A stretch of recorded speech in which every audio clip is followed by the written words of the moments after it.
ഈ ഷാങ്ഹായ് ഉച്ചകോടിയിൽ പങ്കെടുക്കാനായിട്ടെത്തിയ പ്രധാനമന്ത്രി നരേന്ദ്രമോദിയും ചൈനീസ് പ്രസിഡന്റ് ഷീ ജിൻപിങ്ങും തമ്മിൽ ഒരു കൂടിക്കാഴ്ച നടത്തി ചില തീരുമാനങ്ങളൊക്കെ എടുത്തു. പുടിനും ഈ പരിപാടിയിൽ പങ്കെടുക്കാൻ വന്നിട്ട്. അപ്പോൾ വ്ളാഡിമിർ പുടിനും ഇന്ത്യൻ പ്രധാനമന്ത്രി നരേന്ദ്രമോദിയും തമ്മിൽ ഒരു കൂടിക്കാഴ്ച നടത്താൻ പോകുന്നു. അത് ഉക്രൈൻ യുദ്ധം സംബന്ധിച്ചുള്ള ഒരു സുപ്രധാനമായ ചർച്ചയാകുമെന്നും പറയപ്പെടുന്നു. സംഭവിക്കുമോ? എനിക്ക് തോന്നുന്നില്ല. അത് ഈ ഉക്രൈൻ റഷ്യ യുദ്ധം ഇന്ത്യയുടെ ഒരു സബ്ജക്റ്റ് അല്ല. വെറുതെ അമേരിക്ക ഇങ്ങനെ പറഞ്ഞുകൊണ്ട് നടക്കുന്നു എന്നുള്ളതല്ലാതെ നമുക്കതിൽ റോളൊന്നുമില്ല. സിനിജി നോക്കും, നമ്മൾ റഷ്യയിൽ നിന്ന് എണ്ണ വാങ്ങുന്നു, അത് റഷ്യയെ സഹായിക്കലാണ്, ആ കാശ് വെച്ചിട്ടാണ് ഉക്രൈൻ ഉപദ്രവിക്കാൻ ആയുധം ഉണ്ടാക്കുന്നതെന്നൊക്കെ പറഞ്ഞാണ് അമേരിക്കയുടെ ബഹളം. അതേസമയം നമ്മൾ ഡീസൽ ഉക്രൈന് കൊടുക്കുന്നുമുണ്ട്.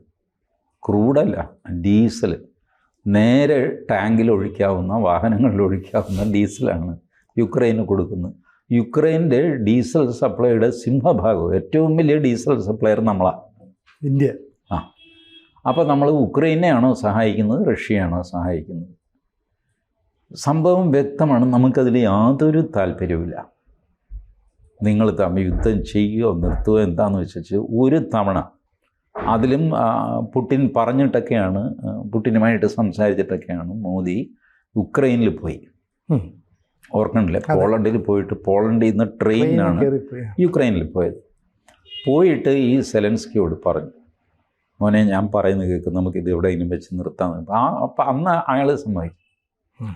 അയാൾ വലിയ ബഹളം, തൻ്റെ കൂട്ടുകാരനെ പോയി ഉപദേശിക്കിടും, ആ തെമ്മാടി അയാളോടും പറ, അയാൾ എടുത്ത സ്ഥലമെല്ലാം തിരിച്ചു തരാൻ പറ, അയാളെ ടെററിസ്റ്റായിട്ട് ഡിക്ലെയർ ചെയ്യണം. ഒയ്യോ എന്തൊക്കെ ബഹളം. മോദി പറഞ്ഞു, എന്നാൽ പിന്നെ ഞാൻ പോകുന്നു, ഇനി നീ വാങ്ങി നിൻ്റെ പാടായി എന്ന് പറഞ്ഞിട്ട് അന്ന് പോകുന്നതാണ്. അതിന് ശേഷം മോദി ഇതിലൊരു അക്ഷരം മിണ്ടിയിട്ടില്ല. മിണ്ടേണ്ട കാര്യം നമുക്കെന്താന്ന്, റഷ്യ ഉക്രൈനെ ആക്രമിക്കുകയോ തിരിച്ചാക്രമിക്കുകയോ എന്തെങ്കിലും ചെയ്തോട്ടെ, രണ്ട് രാജ്യങ്ങൾ തമ്മിലുള്ള പ്രശ്നമാണ്, അത് എവിടെയെങ്കിലും കൊണ്ടുചെന്ന് അവർ തീർക്കും. നമുക്കതിൽ താല്പര്യമില്ല. ഇനിയിപ്പോൾ പുടിനുമായിട്ട് മോദി സംസാരിച്ച് ഉക്രൈൻ യുദ്ധത്തിൽ എന്തെങ്കിലും ഒരു വ്യത്യാസം വന്നു എന്ന് വെച്ചോ, ഒന്നുമില്ല, ഒരു ടെമ്പററി സീസ് ഫയറെങ്കിലും പ്രഖ്യാപിച്ചു കഴിഞ്ഞാൽ അത് ഇയാൾക്കുള്ള, ട്രംപിനുള്ള ഒരു വെല്ലുവിളിയായിട്ട് മാറും. പരസ്യമായ വെല്ലുവിളിയാകും. എന്തിന് നമ്മളതിന് പോകുന്നു? ഈ ട്രംപിനെയും നമ്മൾ അനാവശ്യമായിട്ട് ഉപദ്രവിക്കേണ്ട കാര്യമൊന്നുമില്ല. നമുക്ക് നമ്മുടെ ബിസിനസ് ഭംഗിയായിട്ട് നടക്കണം, അത്രയല്ലേ ഉള്ളൂ. അല്ലാതെ വെല്ലുവിളിക്കുക, ചീത്ത പറയുക, തെറി പറയുക, ഇതൊന്നും നമ്മളുടെ പോളിസിയല്ല, നമ്മളത് ചെയ്യില്ല. അപ്പോൾ ട്രംപിനെ വെല്ലുവിളിച്ചും പ്രകോപിപ്പിച്ചും അയാൾ തോറ്റേ എന്ന് പറഞ്ഞ് ആർത്തി വിളിച്ചും അങ്ങനെയൊന്നും ചെയ്യുന്നത് ഒരു നല്ല കാര്യമൊന്നും അല്ല അന്താരാഷ്ട്ര തലത്തിൽ. അതുകൊണ്ട് എനിക്ക് തോന്നുന്നില്ല ഇവർ തമ്മിൽ യുക്രൈൻ പ്രശ്നം ചർച്ച ചെയ്യുമെന്ന് എനിക്ക് തോന്നുന്നില്ല. എന്നാൽ സെലൻസ്കി ഫോൺ ചെയ്തിരുന്നു മോദിയോട്, ചേട്ടാ ഒന്ന് സഹായിക്കണം. മോദി പറഞ്ഞു, പണ്ട് നിന്നെ ഒന്ന് സഹായിക്കാൻ തോന്നി, അപ്പം നീ ഈ കടുക് വറുക്കുന്ന പോലെ പൊട്ടിത്തെറിക്കും, എന്ത് ചെയ്യാൻ പറ്റും, ഞാനിങ്ങ് പോന്നു. അല്ല, അത് പറ്റിപ്പോയതാണ് ചേട്ടാ, അങ്ങനെയൊന്നും വിചാരിക്കരുത്. ശരി, നോക്കട്ടെ എന്നൊക്കെ പറഞ്ഞ് വെച്ചിരിക്കുകയാണ്. ഒരു പക്ഷേ പുടിനോട് പറയുമായിരിക്കും, എന്തെങ്കിലും ചെയ്തതൊന്ന് തീർക്കാൻ നോക്കുക, അത് ഞാൻ നോക്കുന്നുണ്ട് എന്ന് പറഞ്ഞാൽ കഴിഞ്ഞു. അതിനപ്പുറത്തേക്ക് നമുക്ക് സംസാരിക്കാൻ പറ്റില്ല. താൻ ആരോടൊന്നും പുടിൻ തിരിച്ചു ചോദിച്ചാൽ നമ്മൾ എന്ത് പറയും? തനിക്കെന്താ കാര്യം ഇതിൽ? ശരിയല്ലേ അങ്ങനെ ചോദിക്കുന്നത്? അതെ. അല്ല, സെലൻസ്കി ആരാ? തൻ്റെ അളിയനാ? എന്ത് കാര്യം എന്താ എന്ന് തട്ടിക്കയറിയെന്ന് വെച്ചു. നമുക്കല്ലേ അതിൻ്റെ കുറച്ചിൽ. അതെ. അപ്പോൾ വേണ്ടാത്ത സ്ഥലത്ത് നമ്മൾ സംസാരിക്കാൻ പോവില്ല. മോദി സംസാരിക്കുക എന്ന് പറഞ്ഞാൽ മോദിയല്ല സംസാരിക്കുന്നത്, ഇന്ത്യ സംസാരിക്കുകയാണ്. ഇവർ തമ്മിൽ പേഴ്സണൽ ഫ്രണ്ട്ഷിപ്പൊന്നും അല്ല ഇത്. ആവശ്യം കാണാനുള്ള ഫ്രണ്ട്ഷിപ്പാണ് നമ്മളും ചൈനയും തമ്മിൽ, നമ്മളും റഷ്യയും തമ്മിൽ. എല്ലാം അവനവൻ്റെ കാര്യം കാണാനുള്ള ഫ്രണ്ട്ഷിപ്പേ ഉള്ളൂ. അതിനപ്പുറത്തേക്ക് ഇതിൽ ഭാര്യയും ഭർത്താവും പവിത്രമായ താലി കെട്ടി പിന്നെ ഇവൾ തലയിൽ തന്നെ ഇരിക്കും, പിന്നെ ഇറങ്ങി പോകില്ല എന്ന്, അങ്ങനത്തെ ഒരു ബന്ധം അന്താരാഷ്ട്ര ബന്ധങ്ങളിൽ ഇല്ല.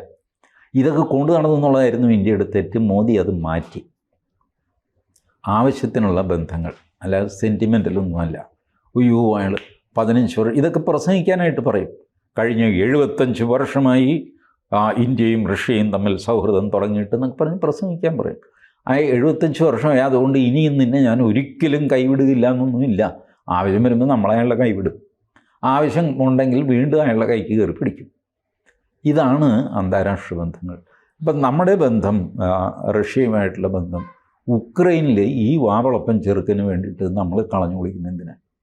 ഇവനെ വിശ്വസിക്കാൻ കൊള്ളാമോ? ഒന്നാമത് റഷ്യ പറയുന്നത് ഇയാളുമായിട്ട്, സെലൻസ്കിയുമായിട്ട് ചർച്ചയില്ല. കാരണം സെലൻസ്കി ലെജിറ്റിമേറ്റ് പ്രസിഡൻ്റ് അല്ല ഉക്രൈൻ്റെ. അയാളുടെ കാലാവധി കഴിഞ്ഞു. അയാളിപ്പോൾ ഏത് വകുപ്പിലാണ്? ഉക്രൈൻ ഭരണഘടന അനുസരിച്ച് തന്നെ അയാൾ പ്രസിഡൻ്റ് അല്ലാതെ ആയി കഴിഞ്ഞു. പിന്നെ യൂറോപ്യന്മാരും അമേരിക്കയും അംഗീകരിക്കുന്നതുകൊണ്ട് അയാൾ നേതാവായിട്ട് നടക്കുന്നു. ഞങ്ങൾ അയാളെ അംഗീകരിക്കാൻ തയ്യാറില്ല. ഉക്രൈനിൽ തെരഞ്ഞെടുപ്പ് നടക്കട്ടെ, പ്രസിഡൻറ്റ് ആരാണെന്ന് വെച്ചാൽ വരട്ടെ, സെലൻസ്കി തന്നെ വീണ്ടും വരുന്നുണ്ടെങ്കിൽ സന്തോഷം, ഞങ്ങൾ അംഗീകരിക്കാം. അല്ലാതെ ഇയാൾ ഒപ്പിട്ട ഒരു കടലാസിന് എന്താ വിലയെന്നാണ് റഷ്യ ചോദിക്കുന്നത്. ഞങ്ങളിപ്പോൾ ഇയാളുമായിട്ടൊരു കരാറുണ്ടാക്കി, അയാൾ ഒപ്പിട്ടു, ഞങ്ങളും ഒപ്പിട്ടു. ഇതിന് കടലാസിൻ്റെ വിലയും പോലും ഇല്ല. കാരണം അയാൾ പ്രസിഡൻ്റ് അല്ല. വേറൊരുത്തം വന്ന് തെരഞ്ഞെടുപ്പ് കഴിഞ്ഞിട്ട് അവൻ പറയുന്നു, നിങ്ങളേതോ സെലൻസ്കിയുമായിട്ട് കടലാസ് ഒപ്പിട്ടു എന്ന് പറഞ്ഞിട്ട് എനിക്കതൊന്നും ബാധകമല്ല എന്ന് പറയാൻ കഴിഞ്ഞില്ലേ? So let a legitimate leadership come in Ukraine, then we will speak, then only Putin will speak. അതല്ലെങ്കിൽ പിന്നെ ഈ ചെറിയ ചെറിയ ആവശ്യങ്ങൾ, പ്രിസണേഴ്സ് ഓഫ് വാറിനെ വിട്ടുകൊടുക്കുക, അവിടെ ഒരു 15 കുട്ടികൾ പെട്ടുപോയി അവരെ വിട്ടുകൊടുക്കുക, അതിന് വേണ്ടിയിട്ട് കുറച്ച് നേരത്തേക്കൊന്ന് 1 മണിക്കൂർ നേരത്തേക്ക് പട്ടാളം ഒന്ന് മാറിക്കൊടുക്കുക, ഇതുപോലത്തെ കാര്യങ്ങൾ ചർച്ച ചെയ്യാനായിട്ടാണ് ഇസ്താംബുൾ സീരീസ് ഓഫ് മീറ്റിംഗ് അവിടെ നടക്കുന്നുണ്ട് തുർക്കിയിൽ. അവിടെ വെച്ച് യുക്രൈൻ്റെ ഉദ്യോഗസ്ഥരും റഷ്യയുടെ ഉദ്യോഗസ്ഥ തലത്തിലാണ് ചർച്ച. ആ ചർച്ച ഇടയ്ക്കിടയ്ക്ക് നടക്കുന്നുണ്ട്. ആ ചർച്ച റഷ്യ പറയുന്ന ആ ചർച്ചയിൽ ഞങ്ങൾ എഗ്രി ചെയ്ത കാര്യങ്ങൾ ഞങ്ങൾ കൃത്യമായിട്ട് ചെയ്യുന്നുണ്ട്. ഇതിനിടയ്ക്ക് 1000 പേര് പ്രിസണേഴ്സ് ഓഫ് വാറാണ്, അവരെ വിട്ടുകിട്ടണമെന്ന് യുക്രൈൻ പറഞ്ഞു.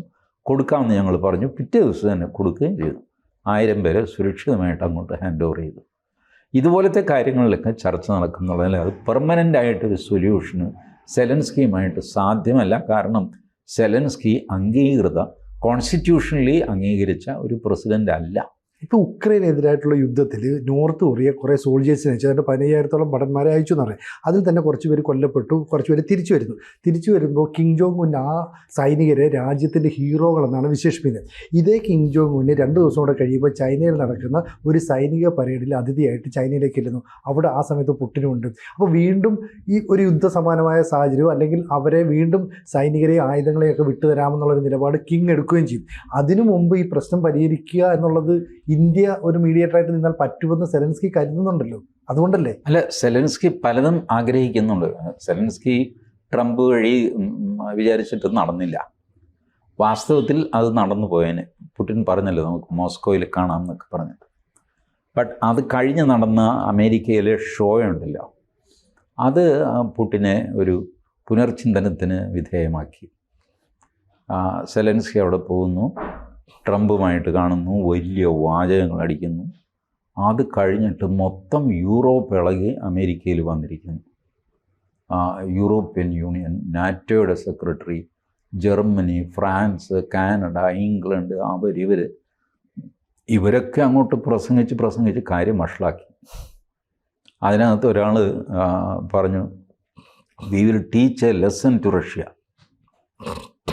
V have to see that their nonsense is not being tolerated. അത് ഈ ആൾക്കൂട്ടത്തിൻ്റെ ഒരു മനഃശാസ്ത്രമുണ്ട്. ഇപ്പോൾ 10-20 പേര് ഒരുമിച്ചിരുന്ന് കഴിയുമ്പോൾ നമുക്ക് ധൈര്യം കൂടും. അതിൻ്റെ പേരിൽ തട്ടിവിട്ടതാണ്. അപ്പോൾ പുടിൻ മനസ്സുകൊണ്ട് വിചാരിച്ചു, അത് ശരി, ഇതാണ് ഇവരുടെയൊക്കെ ഉള്ളിലല്ലേ, അങ്ങനെയാണെങ്കിൽ ഞാനില്ല, അവരെന്താണെന്ന് വെച്ചാൽ ചെയ്യട്ടെ.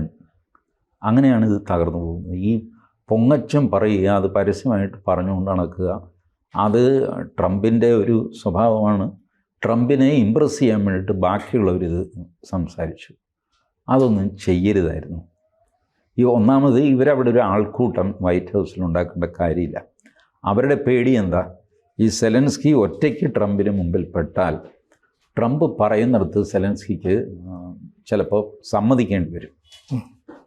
അതിന് താൻ വീക്കല്ല, തൻ്റെ കൂടെ ഞങ്ങളൊക്കെ ഉണ്ടോ എന്ന് ബോധ്യപ്പെടുത്താനായിട്ടാണ് ഇവർ ഈ 10-12 പേര് അവിടെ പോയത്.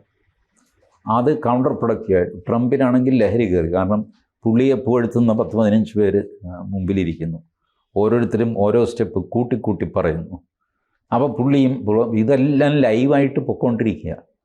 അപ്പോൾ പുടിൻ എന്താ പൊട്ടനാണ്, അങ്ങേര് നോക്കിക്കൊണ്ടിരിക്കുകയല്ലേ. അതുകൊണ്ട് പുടിന് വേണ്ടിയിട്ട് ലാവ്റോവ് പറഞ്ഞു, നിങ്ങൾ യുക്രൈനിലെ മരിച്ചു വീഴുന്ന ആളുകളെ പറ്റി വല്ലാതെ ദുഃഖിക്കുന്നു. ആ ദുഃഖം മാറ്റാൻ ഞാൻ നല്ലൊരു മരുന്ന് പറയാം. യുക്രൈൻ എന്ന് പറയുന്നത് ഗസയാണ് എന്ന് സങ്കല്പിക്കുക. റഷ്യ എന്ന് പറയുന്നത് ഇസ്രായേലാണെന്ന് സങ്കല്പിക്കുക. ആ നിമിഷം നിങ്ങളുടെ ഈ പ്രയാസം മാറിക്കിട്ടും. കാരണം നിങ്ങൾക്ക് അവിടെ പ്രയാസമൊന്നും ഉണ്ടാകുന്നില്ല. അവിടെ ആളുകൾ മരിക്കുന്നു, കുട്ടികൾ മരിക്കുന്നു, ഗർഭിണികൾ മരിക്കുന്നു, പ്രായമായവർ മരിക്കുന്നു. ഇതൊക്കെ ചെയ്യുന്നത് നിങ്ങൾക്ക് വലിയ പ്രയാസമുണ്ടോ? യൂറോപ്പിനും പ്രയാസമില്ല, അമേരിക്കയ്ക്കും പ്രയാസമില്ല, ഇസ്രായേലിൻ്റെ കൂടെയല്ലേ നിൽക്കുന്നത്. അതുപോലെ യുക്രൈൻ ഗസയാണെന്ന് വിചാരിക്കുകയും ഞങ്ങൾ ഇസ്രായേലാണെന്ന് നിങ്ങൾ വിചാരിക്കുകയും ചെയ്യുന്ന നിമിഷം നിങ്ങളുടെ മനപ്രയാസം മാറിക്കിട്ടും. ഇതാണ് ലാവ്റോവ് കൊടുത്ത മറുപടി ഫോർ പുടിന് വേണ്ടി കൊടുത്ത മറുപടിയാണ്. അപ്പോൾ അതിൽ നിന്ന് റഷ്യയുടെ നയം വളരെ വ്യക്തമാണ്. അവരിപ്പോഴൊന്നും ഇത് നിർത്താൻ, അല്ലെങ്കിൽ സെലൻസ്കി അൺകണ്ടീഷനായിട്ട് സറണ്ടർ ചെയ്യണം. ഇതുവരെ അവർക്ക് കൊടുത്ത സ്ഥലമെല്ലാം റഷ്യ എടുത്തോട്ടെ എന്നും ഇനി ഞങ്ങൾ നാറ്റോയിലോ അമേരിക്കൻ ഗ്യാരണ്ടിയിലോ പോകുന്ന പ്രശ്നമില്ലെന്നും മര്യാദയ്ക്ക് ന്യൂട്രൽ രാജ്യമായിട്ട് കഴിഞ്ഞോളാമെന്നും ഉറപ്പ് കൊടുത്തു കഴിഞ്ഞാൽ ഈ യുദ്ധം നിൽക്കും. അതായത് സമ്പൂർണ്ണമായ കീഴടങ്ങൽ. അതാണ് പുടിൻ ആഗ്രഹിക്കുന്നത്. ഈ രീതിയിലൊക്കെ നെഗോഷിയേറ്റ് ചെയ്യാൻ മോദിക്ക് പറ്റുമായിരിക്കും. പക്ഷേ എന്ത് കാര്യമെന്ന് അവരുടെ കാര്യം അവർ നോക്കിക്കോട്ടെ. ഇന്ത്യക്ക് താല്പര്യമില്ല എന്നർത്ഥം. ഇല്ല. കൂടുതൽ വാർത്തകളും വിശേഷങ്ങളും നിങ്ങളിലേക്ക് എത്താൻ ABC മലയാളം സബ്സ്ക്രൈബ് ചെയ്യുക, ബെൽ ബട്ടണും അമർത്തുക.